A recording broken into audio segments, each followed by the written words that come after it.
It's Old Timey Crimey. I am Christy. And I am Amber. And we are here, as always, with your historical true crime for the week. We have a very special and interesting case for you that's a little bit out of our normal range, but for good reasons, and we'll get to that in a second.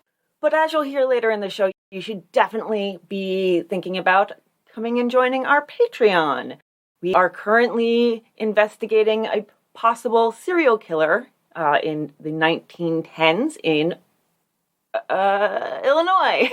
I've been struggling with Illinois and Ohio not being the same state this week. They are not. But you know what? There are a bunch of maps out there that actually try to make Ohio not a state. So yeah, that's true. So yeah, it's been interesting in my head. My brain is not braining well. So yeah, but Amber told me today about the third murder in this series, and we found some interesting new angles. I really liked what you had to say about the seasonal thing, because they happened in November and February, all three murders. February, November, February. Mm-hmm. So that, to me, it seems like a solid thread to keep following. So we're going to keep looking at this. I actually kind of want to go back and just sticking on that February, November, February, go backwards and forwards and see if there were any other murders that took place during those months in Aurora. Or generally in the area. That's a really good idea to narrow it down to those months. That helps to narrow down the search if we end up finding something there, if it ends up being fruitful. So yeah, we're having a really fascinating time over there looking at these cases and looking at these murders that happen, and then just kind of authorities kind of stopped caring because then there were no more murders in the area, and they were like, hey, we're good. Yeah, it fixed itself. We're good. Yeah. Nobody needs any justice here. What murderer? Speaking of finding justice. So the case that we're looking at today is a little bit different because it's out of our self-prescribed time range. You know, but it's our show and we can do whatever the hell we want. Exactly. Why make rules if you can't break rules? That's what I'm here for. Exactly. So it's in 1960, and normally we stick to, as of this year, 1953 and before. So that's a little bit different for us. That's close enough. It is close enough, yes. We got the 7-year itch, guys. Yeah, there you go.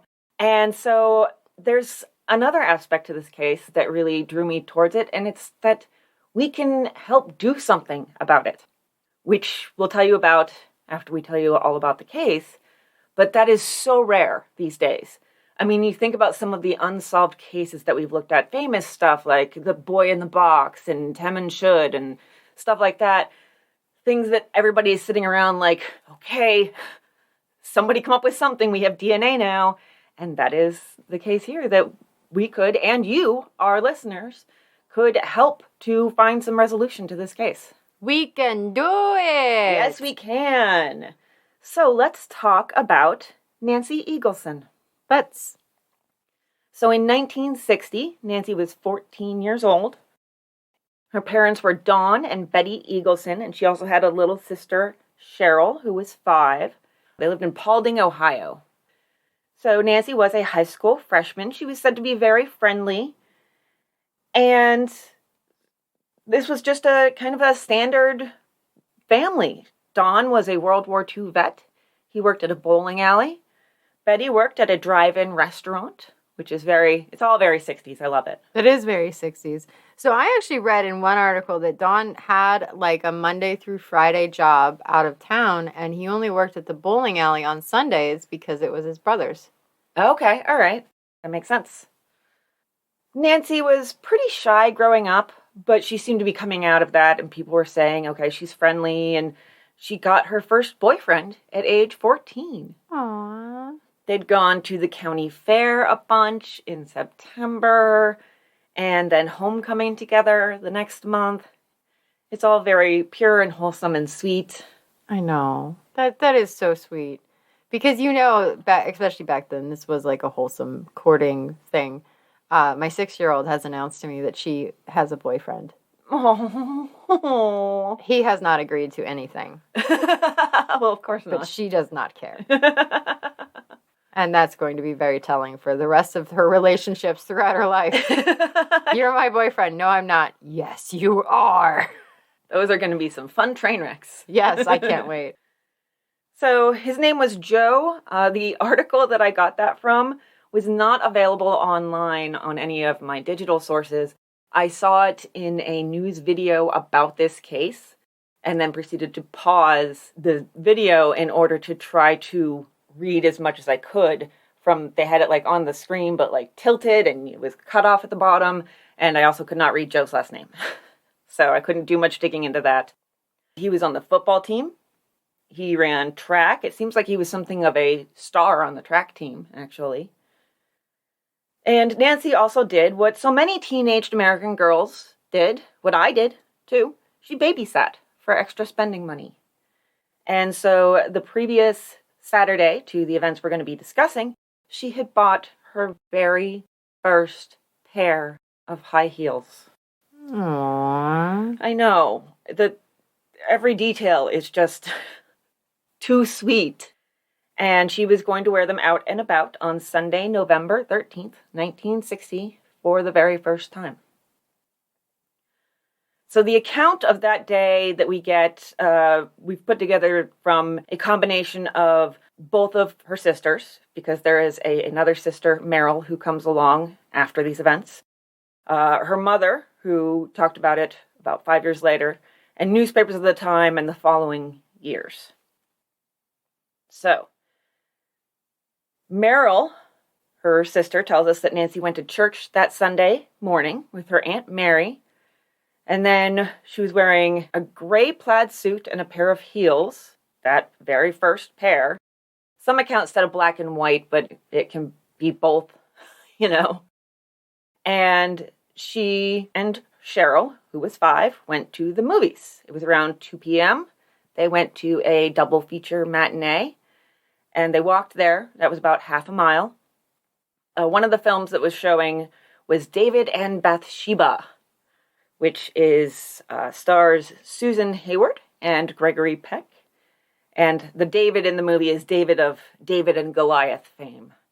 If you want to see a really 1960 trailer, look that one up on IMDb, because it is something. It's a fun watch. I'm gonna have to do that. Yeah, it's entertaining. They need to make trailers like that again. I need that in my life. Well, careful what you wish for, because that's all they do is bring things back. That is true, yes. They finished up the double feature around 6. Then they popped into a nearby restaurant for a couple of sodas. They were there about an hour and a half, and then they stopped at the bowling alley where Don Eagleson worked, their father. He couldn't take them, so they decided to walk the 5 blocks home. And even that 5 blocks, do you remember the blisters of your first pair of heels? Yes. Yeah. It's very much a moment of, oh, yeah, this whole womanhood thing is painful. Yes, that is accurate. My mom got me a pedicure before my first time going to France.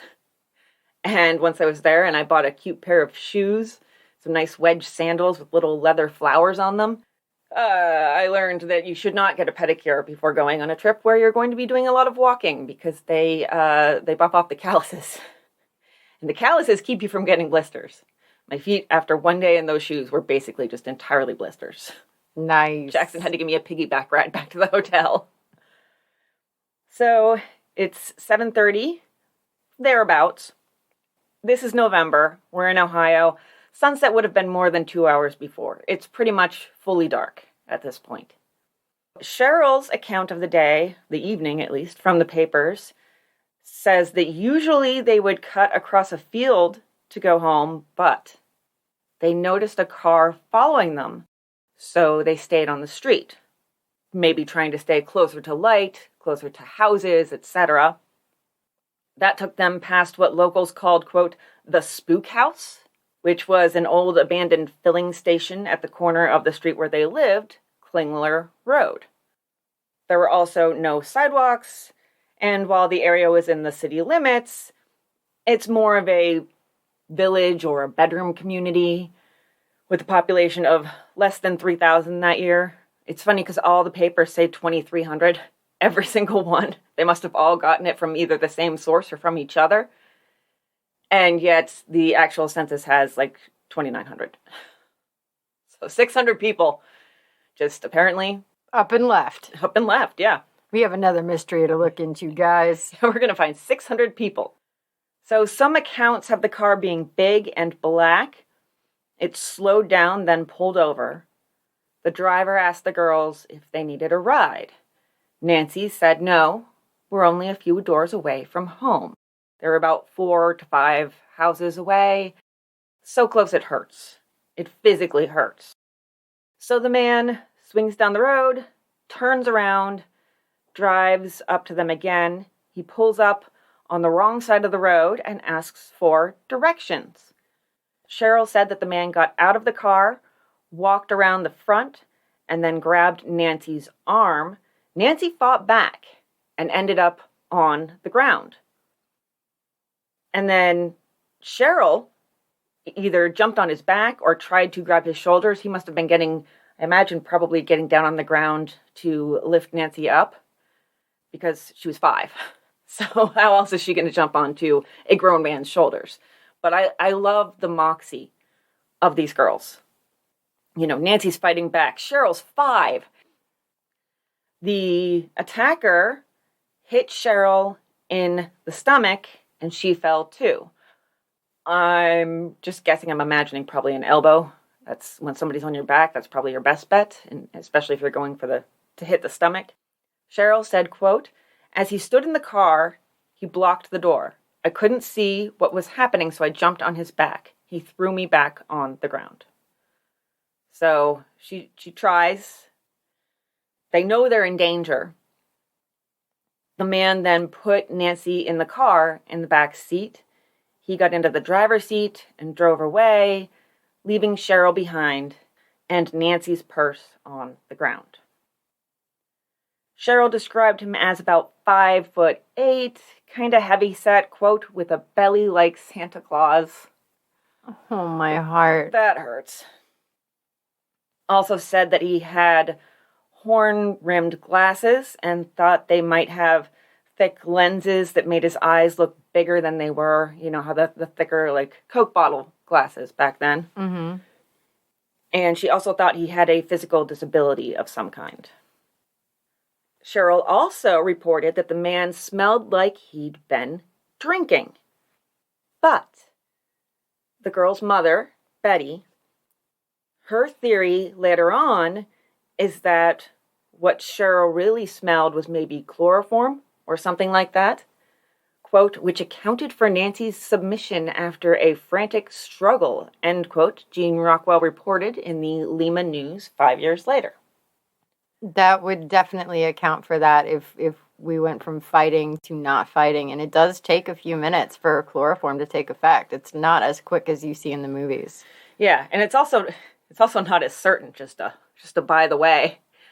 Too little and it won't have any effect. Too much, you might kill them. So, yeah, the movies definitely kind of tend to mislead us about that. And everything, really. Well, yeah, that too. Everything else, yes. So Cheryl then ran to a neighbor's house and told them what happened. The neighbors called police. Police went out searching for Nancy, but they did not find her. Instead, kind of sources vary a little bit. One source said 1 o'clock and some other sources said 2:30 a.m.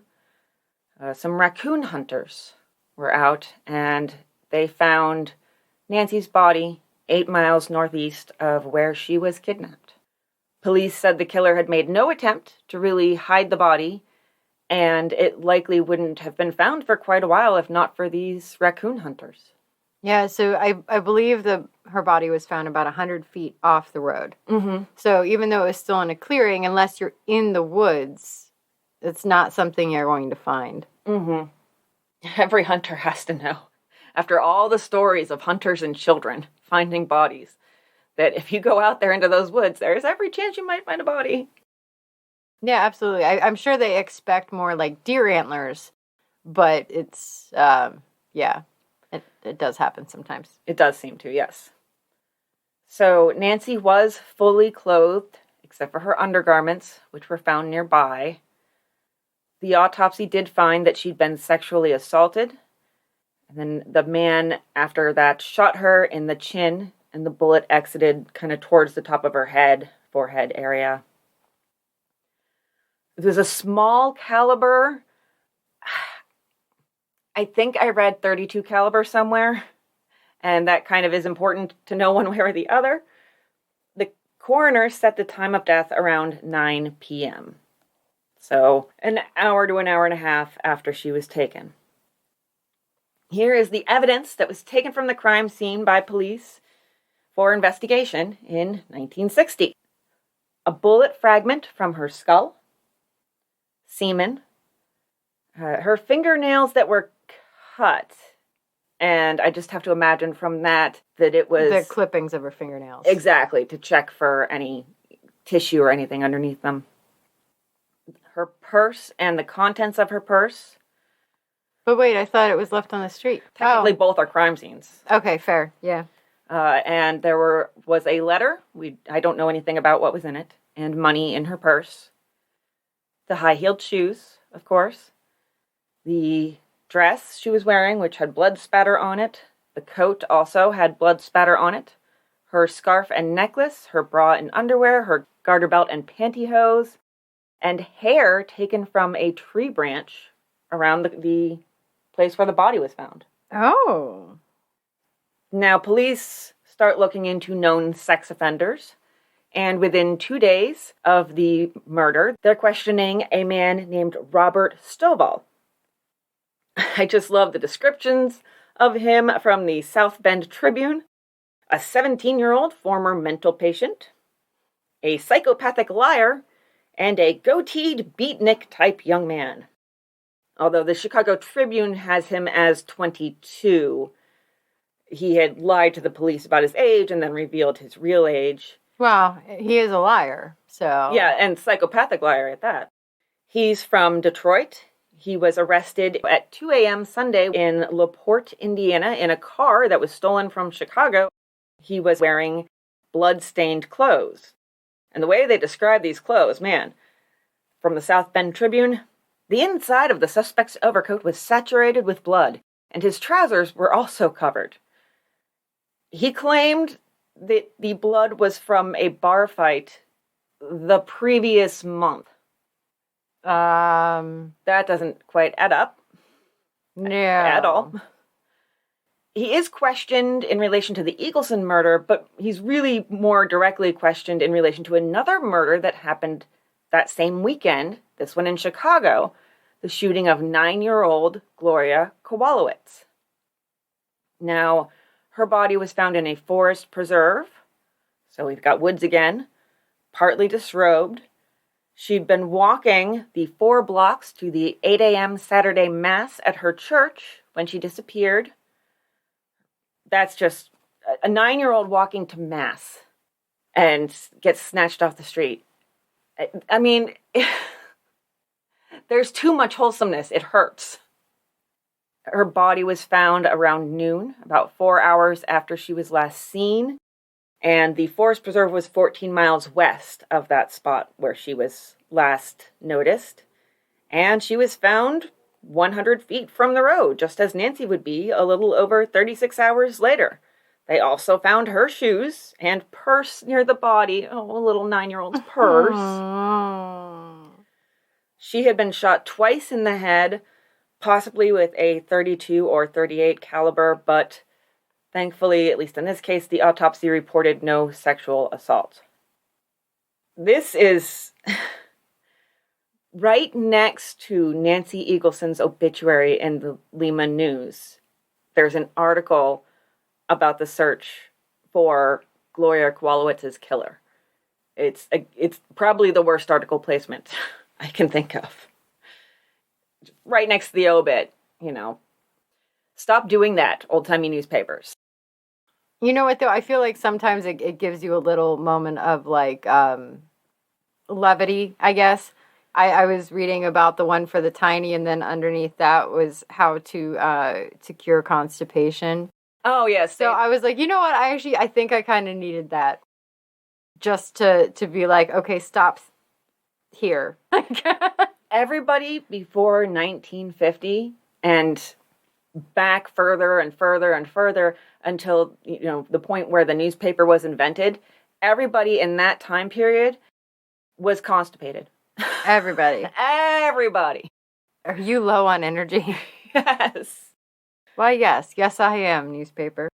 And so the thing is they're questioning and looking at this Stovall man for the possibility that he was involved in both the Kowalowitz murder and the Eagleson murder, but every account I found had him being arrested and questioned Sunday at 2 a.m. You might have noticed that was more than 24 hours before Nancy's body was found. When they found Stovall, Nancy was probably asleep at home in bed. So it seems like they were just really eager to try to find someone, and they saw all these similarities between the two cases and got tunnel vision, is my thought. Yeah. So he's definitely, as long as he was certainly in police custody miles away in Indiana at the time, he's out of the question. And it does seem like he was in police custody the entire time. The police in these two jurisdictions got together to talk about the similarities between Gloria's and Nancy's murder, and there was talk of picking Stovall up on the way back to take him to Chicago for the auto larceny. He does disappear from the newspapers pretty quickly, so it seems like they realized the timing issue made him completely non-viable as a suspect, and they backed off. And then they just kept quiet about that fact because it doesn't really look good for them that they're like, oh, yes, this man who has been in police custody. Surely that's our guy. I mean, we had him, but we didn't actually check in his cell for 12 hours. So, I mean, technically. Maybe he left. And then came back. Because criminals do that, yes. So the one report that I found that he was cleared didn't include his name. Oh, nice. And had an age of 50. So I'm not even 100% sure it was the same guy. The details were similar, but who knows? Nobody. Maybe it was like our last case where they just arrested 42 people and then sniffed them all out. Oh, yeah, it's in the tiny that Amber told me. As soon as the murder happened, they were like, all right, round them all up. 42 people, let's go. All right, let the dogs sniff them. Very enthusiastic. But just because one potential suspect in the Kowalowitz case was cleared of any potential involvement in the Eagleson murder doesn't mean the two aren't connected. He's maybe responsible for neither murder, and there could still be one person who committed both of those murders. It's very possible somebody could murder Gloria Kowalowitz on Saturday morning in Chicago, and then drive, it's just a few hours, to Paulding, and then they have plenty of time until the next day. So I'm just saying, that's still in the realm of possibility. That doesn't disqualify the Kowalowitz murder from being connected to the Eagleson murder. Was Gloria also assaulted? The autopsy said no sexual assault. Okay. But she was partially disrobed. So it could have been interrupted, or it could be the same killer, but escalating, and very quickly. Yes, very quickly, within 36 hours. This really comes to a standstill very, very quickly. Just 2 days after Nancy's body was found, the police are like, well, we got nothing.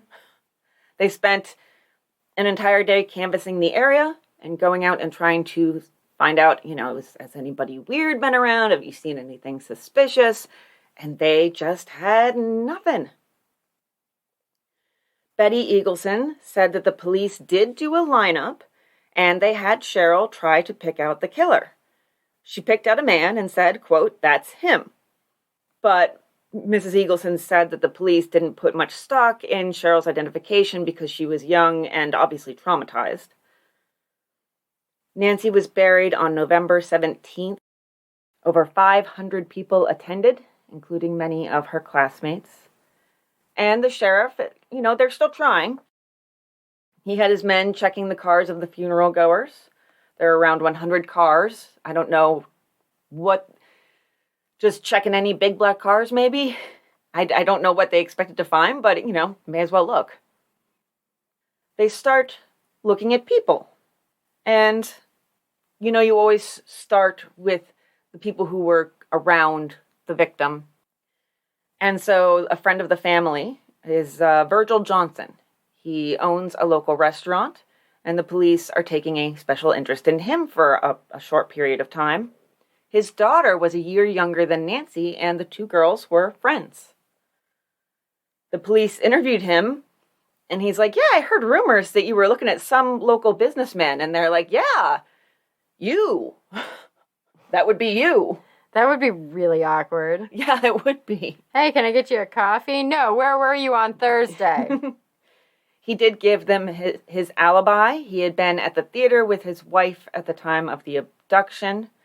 He also took a polygraph, which I don't know if I've ranted about the BS of polygraphs on this show, but just so you know, they are BS. Yes. If it's not good enough for the courts, it's not good enough for me, is what I like to say. Ho, ho, ho, ho. Feel like you need that on a t-shirt. Yeah, right? And so he did that voluntarily, and the police cleared him in early December. There's a local reward fund, and by mid-December, it's at $5,000, which is close to $50,000 today. I love it when the conversion to modern currency is so easy.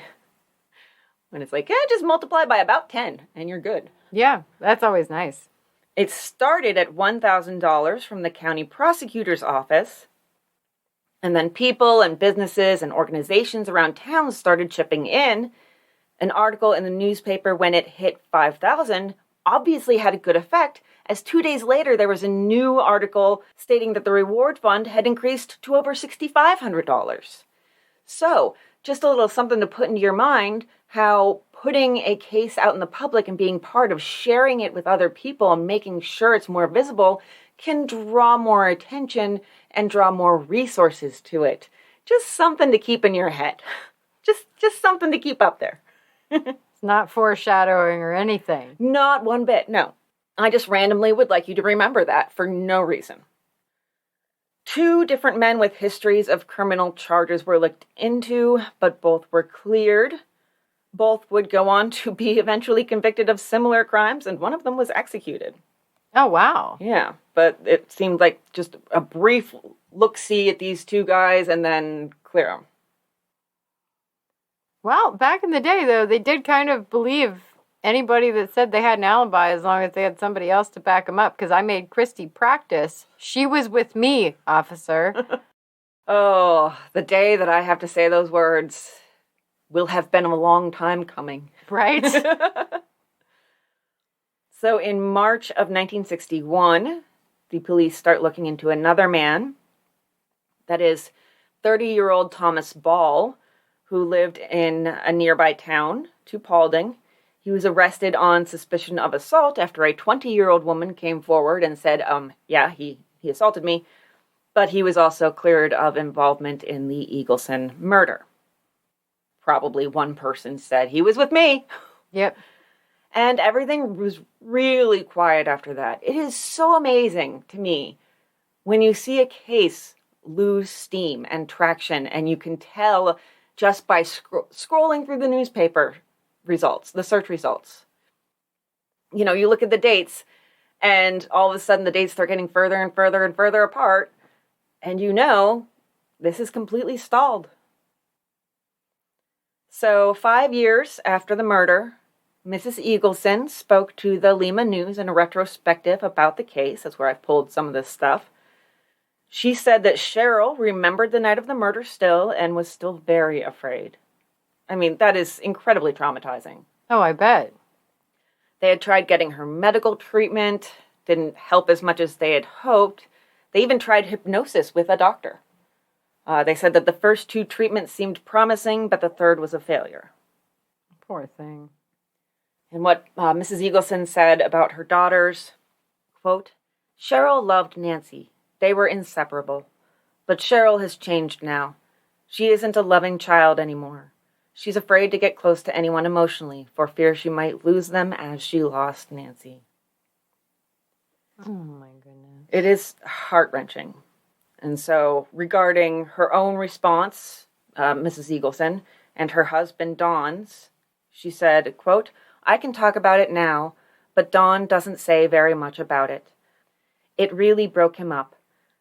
They say a woman can adjust to something like Nancy's death better than a man, or can cover their feelings more or something. Maybe that's the way it is with me. I hide the hurt, keep it inside.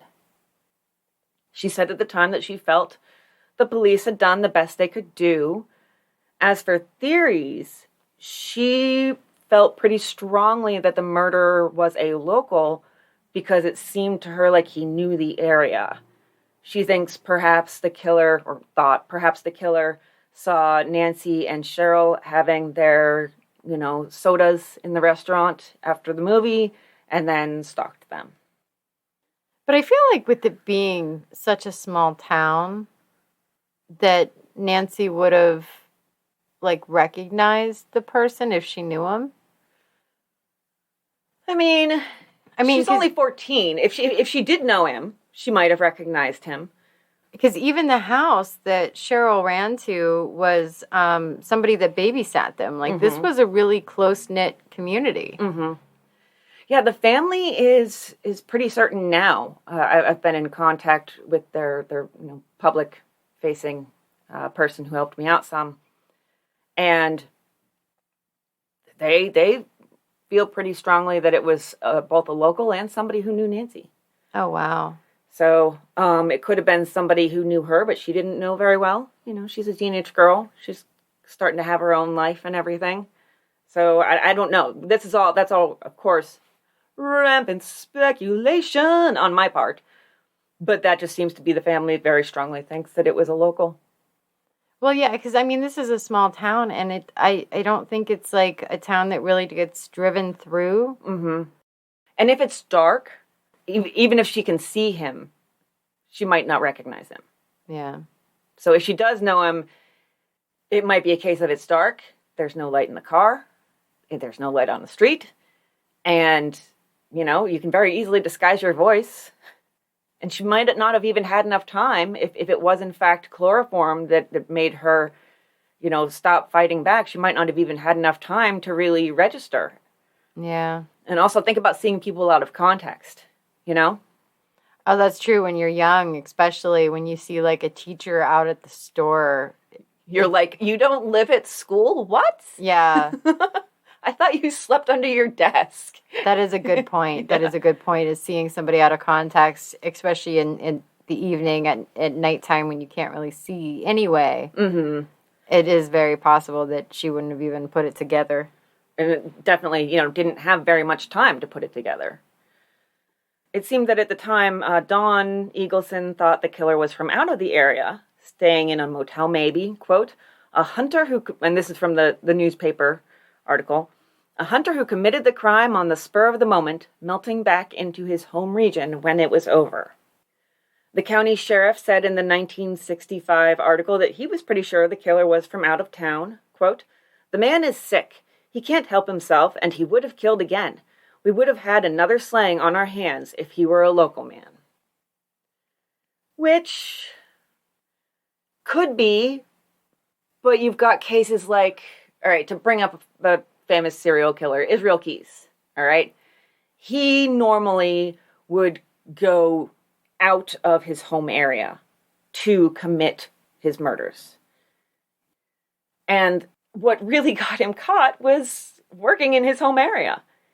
He kidnapped and murdered a girl from a coffee stand as she was closing up for the night. And that was, in the long run, kind of by a chain of events, what got him busted. He used her debit card. Oh, wow. Yeah. So you have cases like that where you have somebody who does sort of like that hunting style of killing, and most of the time they go out of their home area But it's entirely possible that this wasn't that. It's not a hunter. It's somebody who knew Nancy and became obsessed with her. Possibly, maybe. yeah. And was watching her movements, and going to the movies on a Sunday night wasn't out of the norm. What was out of the norm is usually she would wait for her father to be done at the bowling alley. So he knows get a ride home. Yeah, knows her schedule. And so when sees the deviation from the schedule, sees an opening. Exactly. Yeah, exactly. absolutely. So I'm like, it is totally possible it's somebody that not only knew her, but was already kind of just obsessed with her and tracking her movements and saw an opportunity to just go. Mm-hmm. And then there's that other case. I'm blanking completely on the name here, but that case of the young girl who was kidnapped from her home. Her parents were murdered, and it turned out that the murderer and kidnapper had just seen her at the bus stop and developed a fascination for her. Yeah, that's true. So, a lot of possibilities. Yeah. The police at the time in 1965 said that the case was by no means closed. And, of course, the article mentions that Nancy's mother is getting calls from people who are just beyond redemption, I think, who claim they know who the killer is. You know, crank calls. That's just hilarious. Look, guys, don't do that. Don't ever, ever be that person. It's just so sick and in the pettiest way. I will never understand why people are like, oh, this person is suffering? Let's make it worse. Just in such a trolling kind of way. I hate it. I hate it. So that's kind of where everything left off. Now, I mentioned that after Nancy Eagleson died, she had another sister born, Meryl. Her last name is Miller now. She would later take up the mantle of her sister's cause and search for justice. And she's still doing that today. That is why we are here. So Jeanne Windsor, a local teacher in Paulding, also got involved after retiring. She had been interested in the case for years. She did an interview with TV station WPTA 21, and she said, quote, "It's haunted me all my life. It haunted me that they were never able to solve this case." And here is the thing. The family was reassured in 1984 or 85 that the evidence that had been collected, all that stuff that I mentioned, had been preserved. It was being stored at the old jail. They later learned at some point that almost all of it was gone. That's not going to help you solve the case, is it? Nope. So in 2013, a little less than 10 years ago, there were some renovations going on at the old county jail. And the workers took down a wall, and they found this passageway between walls. Somebody said there were shackles on the wall. Oh, my. Yeah. They did find bones, but they were determined to be from animals. Sure. And they found a shoe in the passageway. A high heel. Yep. So Meryl, first, she did this very scientifically, I think. I like the way she went about this. She had her mother describe the shoes that Nancy had been wearing the day of the kidnapping and murder. And so her mother described them. And then Meryl showed her mother the shoe that was found hidden at the jail. Or lost at the jail. I'm not sure what the best terminology is because we don't know. And it was a match. Nice. They did send the shoe away for DNA analysis, but they got no DNA profile from that, which... I mean, it's not in a bag. It's not stored properly. DNA degrades over time and quality, and that was 2013. We've made a lot of progress now, even in just the past 9 years, in being able to pull up DNA profiles from smaller and smaller and smaller samples, and older and older and older samples. So here are the estimated cost of efforts to solve this case if it can be made to happen. They want to exhume Nancy's body in order to collect DNA and see what they can find. This is pretty much, aside from that shoe, the only evidence left is Nancy herself.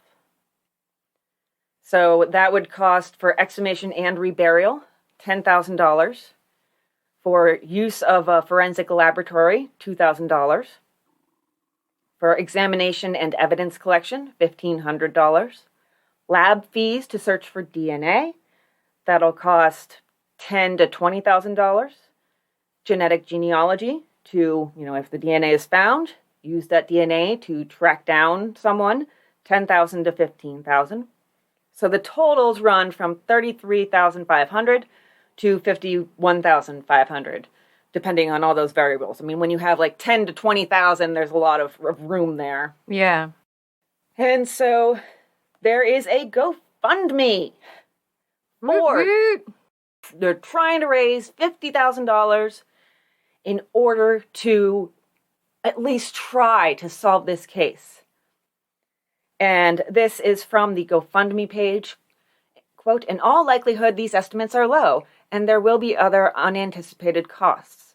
Any more, fighting crime is high-tech and high-priced, but the science is invaluable and nearly infallible. Any funds left over after all bills are paid will hopefully be used to purchase a memorial for Nancy or establish a scholarship fund for high school students pursuing higher education." So we are going to put our money where our mouths are, and we're going to donate some money from the podcast fund to the Nancy Eagleson GoFundMe. Absolutely. Which is a very exciting thing to even be able to do, considering how all we can do is just research cases. And so I would encourage you, if you can, please donate. If you can't, there's still something you can do. Remember what I said about that fund for the reward going from $5,000 to $6,500 after just a couple days because it had been talked about in the press, raising awareness, bringing more attention to it. Share the GoFundMe link. Absolutely. We can do some good here, guys. Yeah, we actually have a chance to do some good in an old-timey case. I actually got goosebumps. I'm like, we could find a killer, guys. Come on. Yeah. And this is happening more and more every day. The way that I found this case, I am subscribed to a, pun fully intended, criminally underused subreddit called Genetic Genealogy News. And so I'm just scrolling through my Reddit feed, and I see this link to an article about, a 60-year-old case that is being looked at and could potentially be solved. I go, it's a letter to the editor of the Lima News, and it's from Jeanne Windsor. I saw that. That's how I found this all to begin with. So, yeah, it's amazing that we can be part of this and can try to help. And even just another more modern example. So I saw the case and looked at the GoFundMe, and then the very next day, there was that article from the local TV station, WPTA 21, that was published, and then they linked it to the GoFundMe. And the GoFundMe, I was able to watch an anonymous donor sometime in that time period, $500 they dropped on it. Nice. So you can see this gaining traction. And we could find justice. We could help find justice. As Jeanne Windsor said in the very letter that led me to this case, quote, "All that is needed for the injustice of this crime to be perpetuated and even multiplied for 61 years. All that is needed is for good people to do nothing." And so let's do something, guys. In addition to donating to or sharing the GoFundMe, I found something else that the family actually hooked me up with. Nancy Eagleson has a profile on this website I'd never heard of called uncovered.com. And they have what they call citizen detectives. You can sign up to be one, and then you can look at cold cases and help pull information in. So let's say you're one of these people us, who really likes reading old newspapers and digging through all that stuff. you can contribute in that way. It's sort of like crowdsourcing, finding the information about these cold cases. And so I would encourage everybody, if you are interested in this, to consider going to uncovered.com and seeing if you can help fill in some of this information about people who are missing or have unsolved murders. One thing that we're going to do is, in the future, do a couple of these cases. And as we do them, if, we're accepted as citizen detectives by uncovered.com, contribute that information. I mean, we save all the links anyhow. Yeah. So we can just go and put the links in and, even potentially use that as an organizational tool to help, because they have a timeline as well that also links to resources. So say, one part of the timeline is, say, in the Nancy Eagleson case, the kidnapping itself, that has links to articles that talk about that. And then so on and so forth throughout the entire timeline. It's a nicely organized thing there. And so, I found a couple cases. They don't have a ton from our time period, but they have enough that there's some stuff we could do there, for sure. So we're doing a lot of somethings. We're doing a lot of somethings. Yes. So, okay, that is the Nancy Eagleson case. Donate, share. Let's do something, guys. Let's do something. I'm do some things. Very, very excited, in case you couldn't tell.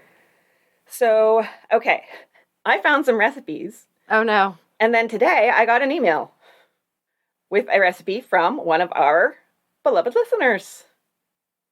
So, this from Shannon. I'm not sure if it's Shanann. There's a 2 A's. I'm never sure how that one's pronounced. Brent. Okay, so Shanann Brent. She has a cookbook from her great-grandmother called The Way to a Man's Heart. I love it already. she put in parentheses, eye roll, twitch. I love it. Yeah. And so, quote, among other things, like learning how to feed my invalid and learning that a 2-year-old can have hard candy between meals as a snack, I found this recipe. Oh, Lord. All right. So this is ginger snap sauce. Oh. 4 ginger snaps. I'm not going to give full quantities. I'll just read the ingredients. Brown sugar, vinegar, onion juice, hot water, fish or soup stock, a lemon, and raisins. What? Mix all together and cook until smooth. It must taste strong of vinegar and sugar, and more of either may be added to suit taste. Grated gingerbread for filling, page 14, may be used in place of the ginger snaps. Pour while hot over fish, meat, tongue, and leftover meats, and serve cold. Ugh. Yes. Ginger snap sauce, yes.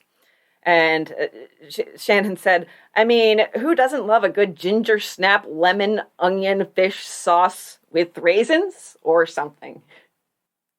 I'm also super confused as to how you heat it until smooth if there's raisins. How? There's no such thing as smooth after you put raisins in. I guess everything but the raisins is smooth. We're mixing onion juice and ginger snaps and fish stock. I don't think that logic is really applying anywhere on this trail. I don't know, but I think I want to make this just to know what it tastes like, because in my head, I'm like, lots of recipes will have sugar and vinegar because they complement each other. Mm-hmm. So I'm like, that's okay. And like onion juice, I'm fine with that. I know you're not an onion person. I love onions. It's only half a teaspoon. And so, yeah, maybe just for some like umami. And ginger is used in savory a lot. And so maybe the ginger snap is just to add like some ginger and some sweetness. But I also don't think it'll taste good, but I kind of want to try. Morbid curiosity. I am a glutton for punishment here. And you pour it over what? You pour it over meat? Meat? Yeah. And then let it get cold. Yep. Pour while hot over fish, meat, tongue, and leftover meats and serve cold. So that's interesting. Thank you very much, Shannon. And any of our listeners, you can send your disgusting recipes to oldtimeycrimey@gmail.com. And we're going to be picking a couple winners and sending out some swag, probably some treacherous tart stuff. That is a good one, though, because, like, I can't wrap my head around that one. Yeah, I know. I'm still working on it. It makes no sense. So I will go ahead and give mine just because it is from 1960. So I feel like it's, that was interesting. An interesting search. The Jell-O was out in full force. So this is a tea snack. For a tea time sandwich filling, use an elegant combination of finely chopped ripe olives and pecans blended with cream cheese or Roquefort. Roquefort? Roquefort, yeah. Roquefort spread. Trim crusts from sandwich bread, spread with olive pecan mixture, and cut into tiny triangles or squares. Top each open-faced sandwich with ripe olive slice or pecan half. Doesn't say whether you're using black olives or green olives, which does change the flavor profile a little bit. I'd eat it.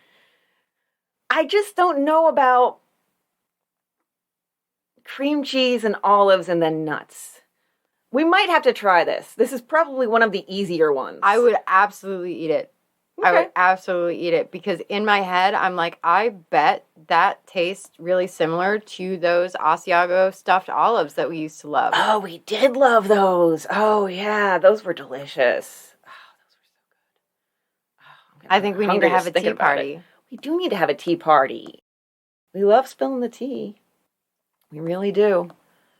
So, yeah, that was... I would eat that. Maybe not with ginger snap sauce, though. Oh, I meant to actually do the banana cabbage salad. I'll save that for next week.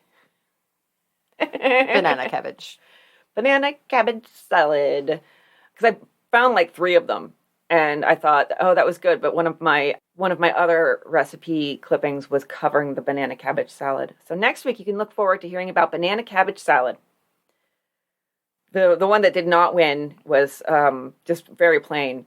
But I feel like you're making a soup here. Because it's called Good Appetizer. Pour chilled champagne over very firm pineapple sherbet for a refreshing dinner starter. Serve the remainder of the sparkling wine during the meal. So you're basically making like champagne sherbet soup.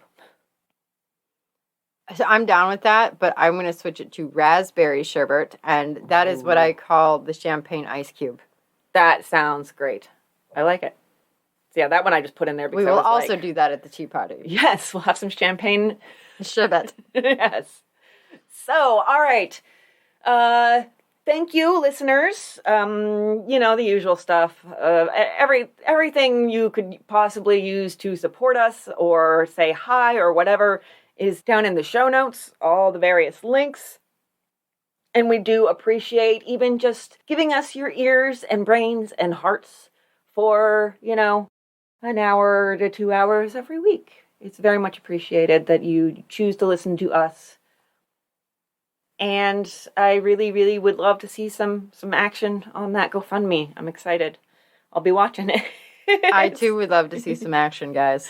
On the GoFundMe. On the GoFundMe. And welcome to new patrons. Alia Cummins, Kelly McGee, and Holly Evans. So, yeah, what you doing this week, Amber? I am gardening, actually. Well, I'm not gardening. I am forcing other people to garden. So I don't know if anyone knows this about me, but if I touch a plant, it dies. I'm not kidding. I have done research on how to take care of plants. My daughter left town one time and her tomato plant blew over. And all I did was pick it up. That's it. Didn't touch the dirt, didn't touch the plant, only touched the outside pot. It died. There is something wrong with me, and so I am making all of my kids garden. The Easter Bunny brought them all their own gardening set. Oh, how nice of the Easter Bunny. My 6-year-old is very into colors, and she will be picking out the flowers. My 4-year-old boy loves to dig holes, so that is going to be his specialty. Bonus. And then my eldest, I actually let Carter know when we moved in the house that it was her job to make pretty all the areas for planting and gardening. There you go. So, yeah, we're ready to go. And I'm not going to touch a thing. I will pay for the things. If I touch them, they'll die. So that's where we're at. Yeah. Projects. Well, it's good to have kids who will find out if they have green thumbs or not. They do. They actually, the two little ones have already done my dad's flower garden, and it's gorgeous. That's right. Yeah, they helped out your dad. Yeah, there you go. It skipped a generation. Like, my dad's really good at it. My kids are really good at it. I cannot. Yeah, we don't get amber flowers or plants. Well, yeah, I try.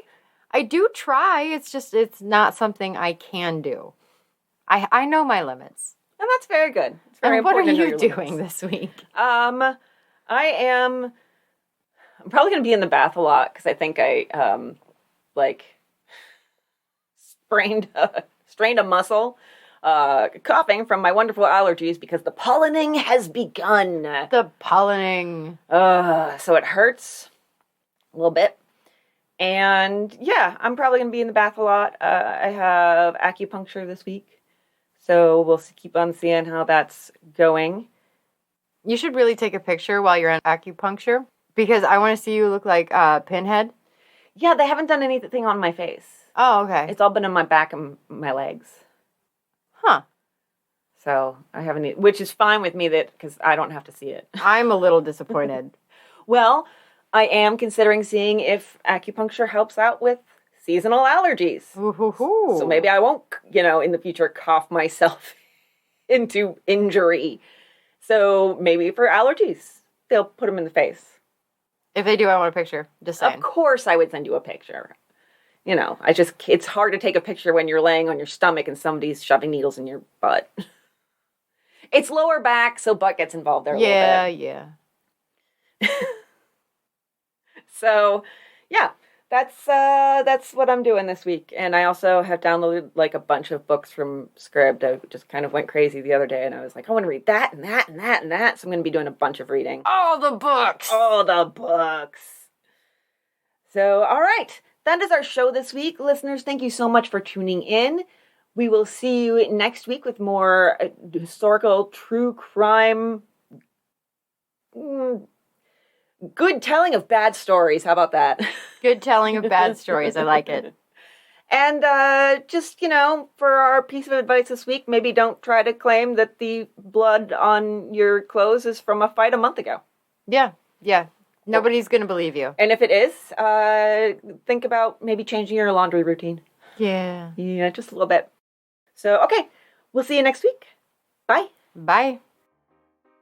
My sources are Nancy Eagleson's GoFundMe page, the letter from Jeanne Windsor of Paulding on limaohio.com, the Lima News by Jean Rockwell, WPTA 21 by Tom Powell from newspapers.com, the Marion Star, South Bend Tribune, Chicago Tribune, Indianapolis Star, lots of stars and tribunes, the Daily Advocate, the Evening Independent, and the Delphos Courant. And a thank you to Meryl Eagleson. I got in touch with her for the case, and she put me in touch with Jolene Rice, who gave me some info and linked me some important sources, so much appreciated. Uncovered.com, WPTA21.com by Tom Powell, TimesBulletin.com by Nancy Whitaker, Newspapers.com, the Lima News, Delphos Courant, Marion Star, Telegraph-Forum, ProgressNewspaper.org, and LastMemories.com. Stovall up on the way back to take him to Chicago for the auto larceny. Let's just clap. We can clap if you wanna. We can leave your friends behind. Leave my screw-ups behind?